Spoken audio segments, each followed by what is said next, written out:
Sahabat pejuang keadilan.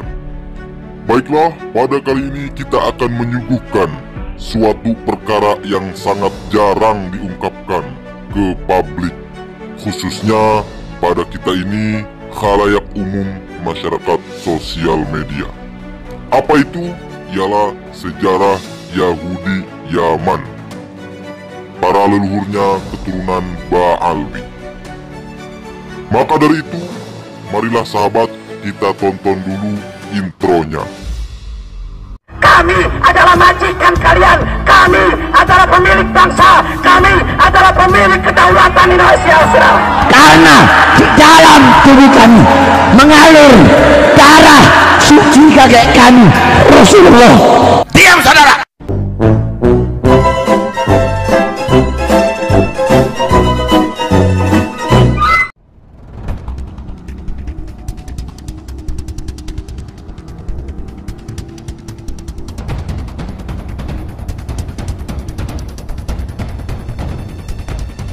Sebelum lanjut nonton video ini, jika kalian suka dengan channel Pegawai Jalanan, silahkan kalian support kami dengan cara subscribe dan klik tanda loncengnya.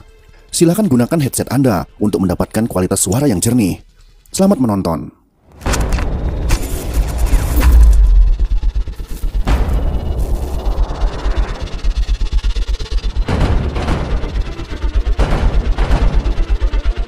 Dalam materi berikut ini, kita tidak akan membahas tentang orang Yahudi berdasarkan keyakinan agama tertentu.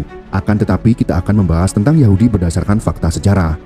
Banyak yang hanya tahu bahwa orang Yahudi terkonsentrasi di Eropa, Amerika, dan Israel saja. Padahal ada satu wilayah di Timur Tengah di semenanjung Arabia yang luput dari perhatian kita. Negara yang banyak melahirkan habaib di Nusantara. Negara itu tidak lain dan tidak bukan adalah negara Yaman. Bagaimana sejarahnya dari awal sampai kondisi saat ini? Sebelum terlalu jauh membahas, kita harus tahu terlebih dahulu definisi tentang Yahudi agar kita tidak salah mengerti. Yahudi adalah istilah yang merujuk kepada sebuah agama, etnisitas, atau suku bangsa. Sebagai agama atau kepercayaan, Yahudi ini merujuk kepada umat yang beragama Yahudi. Jika berdasarkan etnisitas, kata ini merujuk kepada suku bangsa yang berasal dari keturunan Eber, yang disebut Ibrani, atau Yakub, yang juga bernama Israel. Anak Ishak, anak Abraham atau Ibrahim dan Sarah, atau keturunan suku Yehuda, yang berasal dari Yehuda anak Yakub. Etnis Yahudi juga termasuk Yahudi yang tidak beragama Yahudi, tetapi beridentitas Yahudi dari segi tradisi. Dalam materi ini kita hanya membahas dari segi suku bangsa saja. Kepercayaan semata-mata dalam agama Yahudi tidak menjadikan seseorang menjadi Yahudi. Di samping itu, dengan tidak memegang kepada prinsip-prinsip agama Yahudi, tidak menjadikan seorang Yahudi kehilangan status Yahudinya. Namun, definisi Yahudi Undang-Undang Kerajaan Israel tidak termasuk Yahudi yang memeluk agama yang lain. Sebagai contoh adalah Mark Zuckerberg yang merupakan keturunan suku Yahudi secara genetik, akan tetapi memilih menjadi ateis alias tidak bertuhan dan beragama. Yahudi Yaman adalah Yahudi yang berdiam di Yaman atau yang merupakan keturunan orang Yahudi yang pernah hidup di Yaman. Yaman adalah negara yang terletak di sebelah selatan Arab Saudi dan di sebelah barat Oman. Penduduk Yaman diperkirakan berjumlah sekitar 23 juta jiwa. Luas negara ini sekitar 530.000 km persegi dan wilayahnya meliputi lebih dari 200 pulau. Pulau terbesarnya yaitu Socotra, terletak sekitar 415 km dari selatan Yaman di lepas pantai Somalia. Yaman adalah satu-satunya negara republik di Jazirah Arab. Orang-orang keturunan Arab di Indonesia, sebagian besarnya berasal dari negara ini.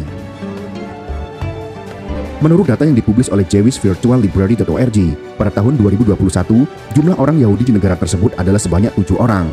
Sedangkan pada tahun 1948, tercatat ada sekitar 50 ribuan orang populasi Yahudi di negara Yaman. Lalu kemanakah mereka semua?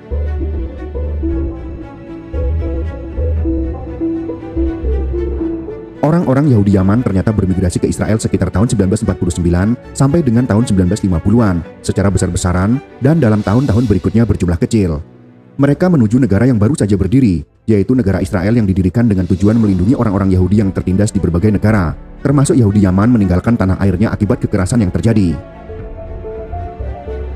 Menurut sumber yang sama, dikatakan bahwa pada tahun 1922, pemerintah Yaman memberlakukan kembali hukum Islam konservatif yang mengharuskan anak yatim piatu Yahudi di bawah usia 12 tahun untuk segera masuk Islam. Pada tahun 1947, setelah pemungutan suara pemisahan sebelum Israel berdiri, para perusuh Muslim bergabung dengan kepolisian setempat, terlibat dalam pogrom berdarah di Eden yang menewaskan 82 orang Yahudi dan menghancurkan ratusan rumah Yahudi. Pogrom adalah kata dalam bahasa Rusia yang berarti penyerangan, disertai dengan penghancuran, penjarahan properti, pembunuhan, dan pemerkosaan yang dilakukan oleh satu kelompok masyarakat terhadap kelompok masyarakat lainnya. Komunitas Yahudi di Eden lumpuh secara ekonomi karena sebagian besar toko dan bisnis Yahudi hancur. Pada awal tahun 1948, tuduhan palsu atas pembunuhan ritual terhadap 2 gadis berujung pada penjarahan. Situasi yang semakin berbahaya ini menyebabkan emigrasi seluruh komunitas Yahudi Yaman, hampir 50.000 orang antara bulan Juni 1949 dan September 1950 dalam operasi Magic Carpet. Migrasi yang lebih kecil dan berkelanjutan dibiarkan berlanjut hingga tahun 1962, ketika secara tiba-tiba perang saudara di Yaman menghentikan eksodus orang Yahudi lebih lanjut.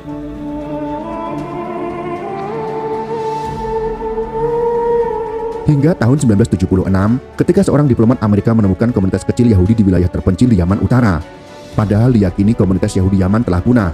Akibatnya penderitaan warga Yahudi Yaman tidak diketahui oleh dunia luar. Orang-orang Yahudi Yaman memiliki tradisi keagamaan yang unik, yang memisahkan mereka dari kaum Yahudi Askenazi, Sephardim, dan kelompok Yahudi lainnya. Yahudi Askenazi adalah sebutan untuk diaspora Yahudi di Eropa terutama di wilayah Kekaisaran Romawi pada akhir milenium pertama termasuk Jerman modern, sedangkan Yahudi Sephardim adalah sebuah subkelompok orang Yahudi yang berasal dari Iberia termasuk Portugal dan Spanyol. Masih diperdebatkan apakah Yahudi Yaman bisa disebut sebagai Yahudi Mizrahi, karena kebanyakan kelompok Mizrahi lainnya selama beberapa abad terakhir ini sudah mengalami proses asimilasi total atau sebagian dengan budaya dan liturgi Sephardim. Meskipun subkelompok Sami di dalam komunitas Yahudi Yaman memang sudah mengambil ritus agama yang dipengaruhi budaya Sephardim. Ini dikarenakan alasan teologis dan tidak mencerminkan pergeseran demografis atau budaya. Ternyata ada banyak kisah dan legenda mengenai asal mula kedatangan orang Yahudi di berbagai wilayah Arabia Selatan, termasuk negara Yaman. Salah satu lembaga mengisahkan bahwa Raja Salomo mengirimkan para pelaut atau pedagang Yahudi ke Yaman untuk mencari emas dan perak yang digunakan untuk menghiasi bait suci di Yerusalem. Pada tahun 1881, wakil konsulat Prancis di Yaman menulis kepada para pemimpin sekutu di Prancis bahwa dalam buku karya sejarawan Arab Abu Al-Fada yang dibacanya, dinyatakan bahwa orang Yahudi Yaman menetap di daerah tersebut pada tahun 1451 sebelum Masehi. Legenda lain mengatakan bahwa suku-suku Yaman berpindah agama masuk Judaisme setelah Ratu Sheba melakukan kunjungan kepada Raja Salomo. Orang Yahudi Sanaid memiliki legenda bahwa nenek moyang mereka menetap di Yaman 42 tahun sebelum kehancuran bait suci yang pertama. Dikatakan bahwa di bawah pimpinan Nabi Yeremia sekitar 75.000 orang Yahudi, termasuk para imam dan orang Lewi, berpindah ke Yaman. Ada pula legenda yang menyatakan bahwa ketika Imam Ezra memerintahkan orang Yahudi untuk kembali ke Yerusalem, mereka tidak mematuhi perintahnya, sehingga kemudian ia mengeluarkan suatu herem atau larangan atas mereka. Menurut legenda ini, sebagai hukuman atas tindakannya yang gegabah, Ezra ditolak pemakamannya di tanah Israel. Akibat tradisi lokal yang tidak bisa dibuktikan kebenarannya dalam sejarah ini, dikatakan bahwa tidak ada orang Yahudi Yaman yang memberikan nama Ezra kepada anaknya, meskipun semua nama lain dalam Alkitab Ibrani boleh digunakan. Orang Yahudi Yaman mengklaim bahwa Ezra mengutuk mereka menjadi orang miskin karena tidak mengindahkan panggilannya. Hal ini tampaknya telah menjadi kenyataan di mata beberapa orang Yaman, bahkan mayoritas Yahudi Yaman semakin miskin. Namun, sejumlah orang bijak dari Yaman di Israel sekarang dengan tegas menolak kisah ini dan menganggapnya hanya suatu mitos, bahkan merupakan suatu hujatan.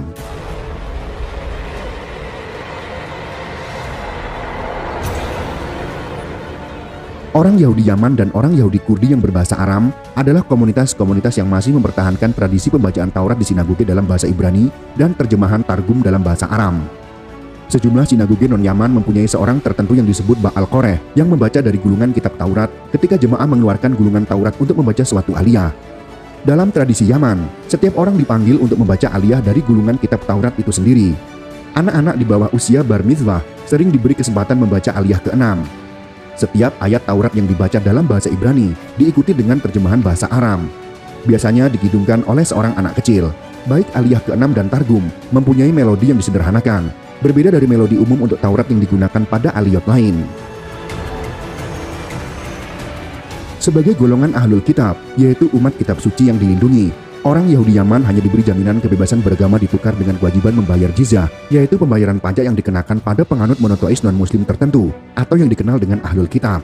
Sebagai ganti pembayaran jizyah, penduduk non-muslim diberikan jaminan keselamatan, juga diberikan dari kewajiban membayar zakat, yang harus dibayar oleh orang muslim setelah mencapai tingkat kekayaan tertentu. Penganiayaan muslim aktif terhadap orang-orang Yahudi tidak mencapai puncaknya, sampai klan Zaidi merebut kekuasaan dari kelompok muslim Sunni yang lebih toleran di awal abad ke-10 Masehi. Kelompok Zaidi memberlakukan undang-undang yang dikenal sebagai Dekret Anak Yatim atau Orphans Decree berdasarkan tafsiran hukum abad ke-18 mereka sendiri dan mulai diberlakukan pada akhir abad itu. Undang-undang ini mewajibkan negara Zaidi untuk memberi perlindungan dan mendidik dengan cara Islam setiap anak dhimmi atau non-muslim yang orang tuanya telah meninggal ketika ia masih di bawah umur. Keputusan ini diabaikan selama pemerintahan Ottoman yang berkuasa sekitar tahun 1872 sampai dengan tahun 1918, tetapi dijalankan lagi selama periode Imam Yahya sekitar tahun 1918 sampai dengan 1948. Di bawah pemerintahan Zaidi, orang-orang Yahudi dianggap tidak suci atau najis dan karena itu dilarang menyentuh orang muslim atau makanan muslim. Mereka diwajibkan untuk merendahkan diri di hadapan orang muslim, untuk berjalan ke sisi kiri dan menyapa terlebih dahulu. Mereka tidak bisa membangun rumah lebih tinggi dari seorang muslim, atau naik unta atau kuda, dan ketika mengendarai keledai atau unta, mereka harus duduk menyamping. Ketika memasuki daerah kuartir muslim, seorang Yahudi harus melepaskan alas kaki dan berjalan tanpa alas kaki. Jika diserang dengan batu atau tinju oleh pemuda Islam, orang Yahudi tidak diizinkan untuk membela diri. Dalam situasi semacam itu, ia memiliki pilihan untuk melarikan diri atau meminta intervensi dari pejalan kaki muslim yang mau menolong. Orang Yahudi Yaman juga mengalami penganiayaan kekerasan dari waktu ke waktu. Pada abad ke-12, penguasa Yaman yang bernama Abdal Nabi Ibn Mahdi memberikan pilihan bagi orang Yahudi antara masuk Islam atau mati syahid, meskipun seorang pengkhotbah lokal Yahudi Yaman populer menyerukan orang Yahudi untuk memilih mati syahid. Maimonides mengirim surat yang terkenal dengan nama Surat Yaman dan menyarankan orang Yahudi Yaman untuk memeluk Islam dan diam-diam terus menjalankan praktik Judaisme. Pada abad ke-13, penindasan terhadap orang Yahudi mereda ketika orang Rasulid, sebuah suku dari Afrika, mengambil alih kekuasaan negara itu, mengakhiri kekuasaan Islam, dan mendirikan dinasti Rasulid yang berlangsung pada tahun 1229 sampai dengan tahun 1474. Pada tahun 1547, Kekaisaran Utsmaniyah atau Ottoman mengambil alih Yaman. Hal ini memberikan kesempatan bagi orang Yahudi Yaman untuk membuat kontak dengan komunitas Yahudi lain. Kontak dibuat dengan penganut Kabalah di Safed, sebuah pusat Yahudi utama, serta dengan masyarakat Yahudi di seluruh Kekaisaran Ottoman. Kekuasaan Ottoman berakhir pada tahun 1630 ketika kaum Zaidi mengambil alih Yaman. Orang Yahudi sekali lagi dianiaya. Pada tahun 1679, di bawah pemerintahan Al-Mahdi Ahmad, orang Yahudi diusir secara massal dari semua bagian Yaman ke provinsi Mauza, dan akibatnya banyak orang Yahudi meninggal di sana karena kelaparan dan penyakit. Rumah dan harta benda mereka disita, dan banyak sinagoge dihancurkan atau diubah menjadi masjid. Peristiwa ini kemudian dikenal sebagai pengasingan Mauza, dan diriwayatkan dalam banyak tulisan rabi-rabi Yahudi Yaman dan penyair Shalom Sabazi yang mengalaminya sendiri. Sekitar setahun setelah pengusiran, orang yang selamat diizinkan untuk kembali karena alasan ekonomi. Sebagian besar pengrajin dan seniman di Yaman adalah orang Yahudi, sehingga merupakan aset penting dalam perekonomian negara. Namun mereka tidak diperbolehkan untuk kembali ke kampung halaman mereka dan menemukan bahwa sebagian besar artikel agami mereka telah dihancurkan. Mereka pun ditempatkan dalam suatu kuartir Yahudi khusus di daerah luar kota-kota. Orang-orang Yahudi Yaman memiliki keahlian dalam berbagai bidang kerajinan yang biasanya dihindari oleh orang Muslim Zaidi. Keahlian menempa perak, pandai besi, perbaikan senjata dan alat-alat, pertenunan, pengrajin keramik, pertukangan batu, pertukangan kayu, pembuatan sepatu, dan menjahit adalah pekerjaan yang secara eksklusif dilakukan oleh orang-orang Yahudi. Pembagian kerja ini menciptakan semacam perjanjian berdasarkan ketergantungan ekonomi dan sosial satu sama lain antara penduduk Muslim Zaidi dan orang-orang Yahudi Yaman. Orang Muslim memproduksi dan memasok makanan, sedangkan orang-orang Yahudi memasok semua produk dan jasa yang diperlukan oleh petani Yaman.